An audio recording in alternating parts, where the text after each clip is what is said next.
नमस्कार दोस्तों, नमस्ते। इंग्लिश के डेली लाइफ सेंटेंस सेक्शन में एक बार फिर से आपका स्वागत है।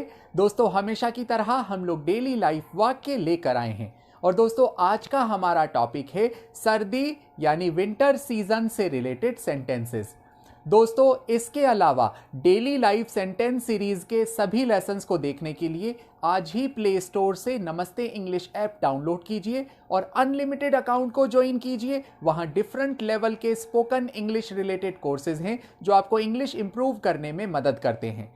अब चलते हैं आज के लेसन की ओर। दोस्तों, कई तरह के सेंटेंस हैं जो सर्दी यानी विंटर सीजन से रिलेटेड हम बोलते हैं। जैसे अगर आपको इंग्लिश में कहना हो सर्दी का मौसम शुरू हो गया है, तो इसको आप इंग्लिश में कैसे कहेंगे? या दोस्तों, अगर आपको कहना हो शाम को ज्यादा सर्दी पड़ती है, तो इसकी इंग्लिश क्या होगी? या दोस्तों, अगर आपको कहना हो मुझे सर्दी के लिए एक स्वेटर खरीदना है, तो इसकी इंग्लिश क्या होगी? या दोस्तों, अगर आपको कहना हो सर्दी में कई तरह के व्यंजन मिलते हैं, या सर्दी में कई व्यंजन मिलते हैं, तो इसकी इंग्लिश क्या होगी? दोस्तों, ज्यादातर लोग ऐसे सेंटेंस नहीं बना पाते हैं, यही हम आज के लेसन में लाए हैं। तो चलते हैं आज के लेसन की ओर। अगर आपने कहा सर्दी का मौसम शुरू हो गया है, तो दोस्तों सर्दी को हम इंग्लिश में कहेंगे विंटर। सर्दी का मौसम, तो दोस्तों मौसम को हम कहते हैं सीजन। विंटर सीजन यानी सर्दी का मौसम। शुरू हो गया है, तो उसकी इंग्लिश होगी winter season has started.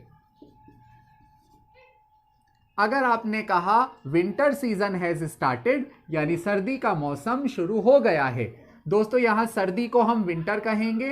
Season का मीन्स है मौसम, विंटर सीजन यानी सर्दी का मौसम। शुरू, सो दोस्तों शुरू हो गया है, काम पूरा होने के लिए हम लोग हैज यूज करते हैं और स्टार्टेड वर्ब की थर्ड फॉर्म है। स्टार्टेड यानी शुरू हो चुका है, हो गया है।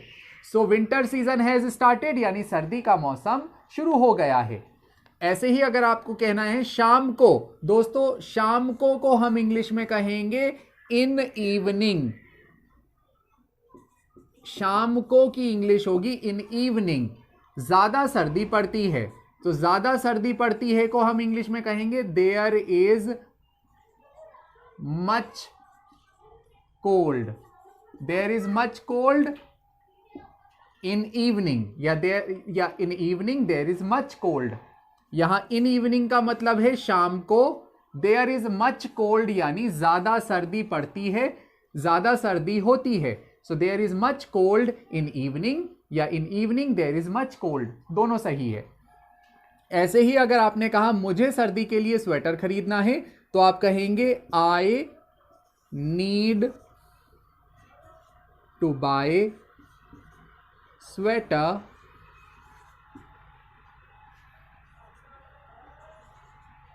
For winter.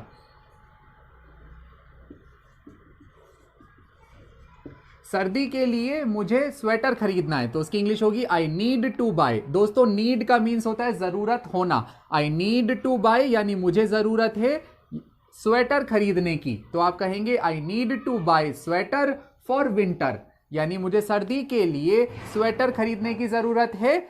I need to buy sweater यानी मुझे सर्दी के लिए स्वेटर खरीदना है। ऐसे ही अगर आपने कहा सर्दी में खाने के कई व्यंजन मिलते हैं, तो आप कहेंगे सर्दी में की इंग्लिश होगी इन विंटर मैनी। मैनी का मतलब होता है कई। इन विंटर यानी सर्दी में, मैनी का मतलब होता है कई। In winter many delicacy. दोस्तों डेलिकेसी का मतलब होता है व्यंजन। In winter many delicacies are available.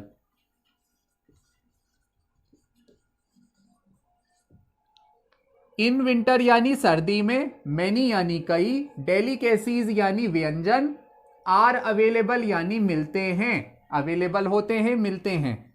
सो दोस्तों इस तरह से इनको यूज किया जाता है. I hope you learned it. I hope you enjoyed the session. If you really like this lesson then please like and subscribe. Namaste English. I will see you in next session. Till then, take care.